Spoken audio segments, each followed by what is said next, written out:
ನಮಸ್ಕಾರ ಸ್ನೇಹಿತರೆ, Kannada real fact ಚಾನಲ್ಗೆ ಸ್ವಾಗತವನ್ನು ಕೋರುತ್ತಾ, ಸ್ನೇಹಿತರೆ, ನಾವು ಒಬ್ಬರಿಗಿಂತ ಒಬ್ಬರು ವಿಭಿನ್ನರಾಗಿದ್ದು ನಮ್ಮ ಗುರಿ ಉದ್ದೇಶಗಳು ಕೂಡ ವಿಭಿನ್ನವಾಗಿಯೇ ಇರುತ್ತದೆ. ಇನ್ನು ಜೀವನದಲ್ಲಿ ಮುಂದೆ ಬರಬೇಕೆಂಬ ಹಂಬಲದಿಂದ ಪ್ರತಿಯೊಬ್ಬರೂ ಕೂಡ ತಮ್ಮ ಜೀವನದಲ್ಲಿ ವಿಶೇಷವಾದ ಗುರಿಯನ್ನು ಇಟ್ಟುಕೊಂಡಿರುತ್ತಾರೆ. ಬಂಗ್ಲೆಯಂತಹ ಮನೆ, ಐಷಾರಾಮಿ ಜೀವನ, ಒಡವೆ, ಬೈಕ್ ಮುಂತಾದ ಎಲ್ಲ ವಿಷಯದಲ್ಲಿಯೂ ಎಲ್ಲರೂ ಕನಸು ಕಾಣುವುದು ಒಂದು ವಿಚಾರವಾದರೆ, ಹಾರ್ಡ್ ವರ್ಕ್ ಮೂಲಕ ಅದನ್ನು ನನಸು ಮಾಡಿಕೊಳ್ಳುವುದು ಮತ್ತೊಂದು ವಿಚಾರ. ಇನ್ನು ಉದ್ಯಮದಲ್ಲಿ ಸಕ್ಸಸ್ ಆಗಬೇಕಾದರೆ ಅಂತಹ ಸಂದರ್ಭದಲ್ಲಿ ನಾವು ಏನು ಮಾಡಬೇಕು, ಏನು ಮಾಡಬಾರದು ಎಂಬ ಸಂದಿಗ್ಧ ಪರಿಸ್ಥಿತಿ ನಮ್ಮ ಮುಂದೆ ನಿರ್ಮಾಣವಾಗುತ್ತದೆ. ಬನ್ನಿ, ಇದೀಗ ನಿಮ್ಮ ಮುಂದೆ ಫೇಮಸ್ ಶ್ರೀಮಂತ ಉದ್ಯಮಿಯೊಬ್ಬರು ಕೆಲವೊಂದು ಟಿಪ್ಸ್ಗಳನ್ನು ನೀಡುತ್ತಿದ್ದಾರೆ. ಅದು ಏನು ಎಂಬುದನ್ನು ತಿಳಿಸುವುದಕ್ಕಿಂತ ಮುಂಚೆ, ಸ್ನೇಹಿತರೆ, ನೀವೇನಾದರೂ ನಮ್ಮ ಚಾನಲನ್ನು ಸಬ್ಸ್ಕ್ರೈಬ್ ಮಾಡಿಕೊಳ್ಳಿಲ್ಲ ಅಂದರೆ ಸಬ್ಸ್ಕ್ರೈಬ್ ಮಾಡಿಕೊಳ್ಳುವುದರ ಮೂಲಕ ಇಂತಹ ಯಾವುದೇ ಒಂದು ಹೊಸ ಲೇಟೆಸ್ಟ್ ವಿಡಿಯೋಗಳನ್ನು ನಾವು ಅಪ್ಲೋಡ್ ಮಾಡಿದ ತಕ್ಷಣ ನೀವು ನೋಡಬಹುದು. ಮತ್ತು ಇಂತಹ ಒಂದು ಸಣ್ಣ ಪ್ರಯತ್ನಕ್ಕೆ ನೀವು ಒಂದು ಸಣ್ಣ ಲೈಕನ್ನು ನೀಡುವುದರ ಮೂಲಕ ನಮಗೆ ಪ್ರೋತ್ಸಾಹಿಸಬಹುದು. ಬನ್ನಿ, ವಿಡಿಯೋವನ್ನು ಶುರು ಮಾಡೋಣ.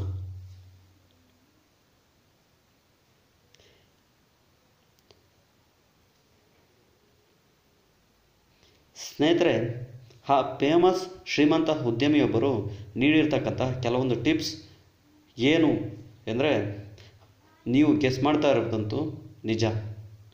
ಇದೀಗ ನಾನು ಮಾತನಾಡುತ್ತಿರುವುದು ಜಗತ್ತಿನ ಶ್ರೀಮಂತ ವ್ಯಕ್ತಿಗಳಲ್ಲಿ ಒಬ್ಬರು ಎನಿಸಿಕೊಂಡಿರ್ತಕ್ಕಂತಹ ಉದ್ಯಮಿ ಬಿಲ್ ಗೇಟ್ಸ್ ಬಗ್ಗೆನೇ ನಾನು ಮಾತಾಡುತ್ತಾ ಇರೋದು. ಮತ್ತು ಅವರು ನೀಡಿರ್ತಕ್ಕಂಥ ಸಕ್ಸಸ್ ಟಿಪ್ಸ್ನ ನಿಮಗೆ ತಿಳಿಸ್ಕೊಡ್ತಾ ಇದ್ದೀನಿ. ಜಗತ್ತಿನ ಅತಿ ದೊಡ್ಡ ಸಾಫ್ಟ್ವೇರ್ ಕಂಪನಿ ಮೈಕ್ರೋಸಾಫ್ಟ್ ಸ್ಥಾಪಕ ಇವರು. ಹಲವಾರು ವರ್ಷಗಳಿಂದಲೂ ಇವರ ಶ್ರೀಮಂತಿಕೆಯಲ್ಲಿ ತಮ್ಮ ಸ್ಥಾನವನ್ನು ಹಾಗೆಯೇ ಉಳಿಸಿಕೊಂಡಿದ್ದಾರೆ. ಅಷ್ಟೇ ಅಲ್ಲ, ಇದೇ ಕ್ಷೇತ್ರದಲ್ಲಿ ಅದೆಷ್ಟೋ ಶ್ರೀಮಂತ ಉದ್ಯಮಿಗಳು ಬಂದರು ಹೋದರು, ಆದರೆ ಯಾರು ಇವರನ್ನು ಮಾತ್ರ ಬೀಟ್ ಮಾಡಲು, ಅಂದರೆ ಇವರಿಗಿಂತಲೂ ಮುಂದೆ ಹೋಗಲು ಸಾಧ್ಯವಾಗಲಿಲ್ಲ. ಯಶಸ್ಸಿನ ಉತ್ತುಂಗದಲ್ಲಿ ಮಿಂಚುತ್ತಿರುವ ಬಿಲ್ ಗೇಟ್ಸ್ ಹಾಗೂ ಅವರಂತೆ ಇನ್ನಿತರ ಯಶಸ್ವಿ ಉದ್ಯಮಗಳು ಯಶಸ್ಸಿನ ಮಂತ್ರ ತಿಳಿಸ್ಕೊಟ್ಟಿದ್ದಾರೆ. ಆ ಮಂತ್ರಗಳು ಯಾವುವು ಎಂಬುದನ್ನು ನೋಡಿ. ಮೊದಲನೆಯ ಮಂತ್ರ, ಯಶಸ್ಸನ್ನು ಆಚರಿಸುವುದು, ಅಂದರೆ ಸೆಲೆಬ್ರೇಟ್ ಮಾಡುವುದು ಒಳ್ಳೆಯದು, ಆದರೆ ಆ ಆಚರಣೆಗಿಂತ ಫೈಲ್ಯೂರ್ನಿಂದ ಕಲಿತುಕೊಳ್ಳುವುದು ಅದಕ್ಕಿಂತ ಮುಖ್ಯ. ಇನ್ನು ಎರಡನೇ ಮಂತ್ರ, ಗೂಗಲ್, ಆಪಲ್, ಫ್ರೀ ಸಾಫ್ಟ್ವೇರ್ ಸೇರಿದಂತೆ ಅದೆಷ್ಟೋ ಪ್ರತಿಷ್ಠಿತ ಸಂಸ್ಥೆಗಳು ನಮಗೆ ಉತ್ತಮ ಕಾಂಪಿಟೇಟರ್ಸ್ ಆಗಿದ್ದಾರೆ. ಹಾಗಾಗಿ ನಾವು ಯಾವಾಗಲೂ ಎಚ್ಚರಿಕೆಯಿಂದ ಕ್ರಿಯಾಶೀಲರಾಗಿ ಇರುತ್ತೇವೆ. ಸ್ಪರ್ಧೆ ಏರ್ಪಟ್ಟಾಗ ಮಾತ್ರ ಕ್ರಿಯಾಶೀಲರಾಗಿ ಇರಲು ಸಾಧ್ಯ ಎಂಬತಕ್ಕಂತಹ ಮಾತನ್ನು ತಿಳಿಸ್ಕೊಟ್ಟಿರ್ತಾರೆ.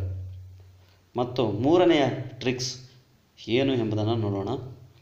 ಏನಾದರೂ ದೊಡ್ಡದಾಗಿ ಸಾಧನೆ ಮಾಡಬೇಕು ಎಂದಿದ್ದರೆ ಕೆಲವೊಮ್ಮೆ ನೀವು ದೊಡ್ಡ ರಿಸ್ಕ್ ತೆಗೆದುಕೊಳ್ಳಲು ಕೂಡ ತಯಾರಿರಬೇಕು ಎಂಬತಕ್ಕಂಥ ಮಾತನ್ನು ತಿಳಿಸ್ಕೊಟ್ಟಿರ್ತಾರೆ. ಇನ್ನು ನಾಲ್ಕನೇ ಸೀಕ್ರೆಟ್, ಇವರು ಬರೀ ನಮ್ಮಲ್ಲಿ ತಪ್ಪೇ ಹುಡುಕುತ್ತಾರೆ ಎಂದು ಚಿಂತಿಸಬೇಡಿ. ನಮ್ಮ ತಪ್ಪನ್ನೇ ಎತ್ತಿ ಹಿಡಿಯುವ ಸ್ನೇಹಿತರು ನಮ್ಮ ಜೊತೆ ಯಾವಾಗಲೂ ಇರಬೇಕು. ಅವರಿಂದ ಮಾತ್ರ ನಾವು ಇಂಪ್ರೂವ್ ಆಗಲು ಸಾಧ್ಯ ಎಂಬತಕ್ಕಂಥ ಮಾತನ್ನು, ಅಂದರೆ ಸಕ್ಸಸ್ ಟ್ರಿಕ್ಸನ್ನು ತಿಳಿಸ್ಕೊಟ್ಟಿರ್ತಾರೆ. ಇನ್ನು ಐದನೇ ಟ್ರಿಕ್ಸ್, ನಾನು ಯಾವತ್ತೂ ಕ್ಲಾಸಿನ ಟಾಪರ್ ಆಗಿರಲಿಲ್ಲ ಎಂಬತಕ್ಕಂಥ ಮಾತಿನ ಜೊತೆಗೆ, ಆದರೆ ಇಂದು ಎಲ್ಲ ಟಾಪರ್ಸ್ ನನ್ನ ಉದ್ಯೋಗಿಗಳಾಗಿದ್ದಾರೆ ಎಂಬತಕ್ಕಂತಹ ಮಾತನ್ನು ಬಿಲ್ ಗೇಟ್ಸ್ ರವರು ಹೇಳಿರ್ತಾರೆ. ಸೀಕ್ರೆಟ್, ತಪ್ಪು ಆಯಿತು ಎಂದು ಯಾವತ್ತೂ ಚಿಂತಿಸಬೇಡಿ, ಬದಲಿಗೆ ಅದರಿಂದ ಏನು ಕಲಿತುಕೊಳ್ಳಬಹುದು ಎಂದು ಮೊದಲು ತಿಳಿದುಕೊಳ್ಳಿ ಎಂಬತಕ್ಕಂಥ ಮಾತನ್ನು, ಅಂದರೆ ಟಿಪ್ಸನ್ನು ನೀಡಿರ್ತಾರೆ. ಇನ್ನು ಏಳನೆಯ ಸಕ್ಸಸ್ ಟ್ರಿಕ್ಸ್ ಅಂದರೆ, ನಿಮ್ಮ ಆಲೋಚನೆಗಳನ್ನು ನಿಮ್ಮ ಟೀಮ್ ಜೊತೆ ಯಾವಾಗಲೂ ಶೇರ್ ಮಾಡಿ ಎಂಬತಕ್ಕಂತಹ ಮಾತನ್ನು ತಿಳಿಸ್ಕೊಟ್ಟಿರ್ತಾರೆ. ಇನ್ನು ಎಂಟನೇ ಟ್ರಿಕ್ಸ್, ಅಂದರೆ ಕೊನೆಯ ಟ್ರಿಕ್ಸ್, ಮುಂದೆ ಆಗುವಂಥದ್ರ ಬಗ್ಗೆನೇ ಯೋಚಿಸಿ. ಹಾಗಾಗಿ ಲುಕ್ ಫಾರ್ವರ್ಡ್, ಅಂದರೆ ಮುಂದೆ ಏನು ಮಾಡಬೇಕು, ಏನಾಗುತ್ತೆ ಎಂಬುದರ ಬಗ್ಗೆ ನೀವು ಯೋಚನೆ ಮಾಡಿ ಎಂಬತಕ್ಕಂಥ ಮಾತನ್ನು ತಿಳಿಸ್ಕೊಟ್ಟಿರ್ತಾರೆ. ಸ್ನೇಹಿತರೆ, ಈ ಬಿಲ್ ಗೇಟ್ಸ್ ಮತ್ತು ಇದೇ ತರಹದ ಯಶಸ್ವಿ ಉದ್ಯಮಗಳು ತಿಳಿಸ್ಕೊಟ್ಟಿರ್ತಕ್ಕಂಥ 8 ಸಕ್ಸಸ್ ಟ್ರಿಕ್ಸನ್ನು ನಿಮಗೆ ತಿಳಿಸ್ಕೊಟ್ಟಿದ್ದೇನೆ. ಸ್ನೇಹಿತರೆ, ಈ ವಿಡಿಯೋ ನಿಮಗೆ ಇಷ್ಟವಾಗಿದೆ ಅಂತ ತಿಳ್ಕೊಳ್ತೀನಿ.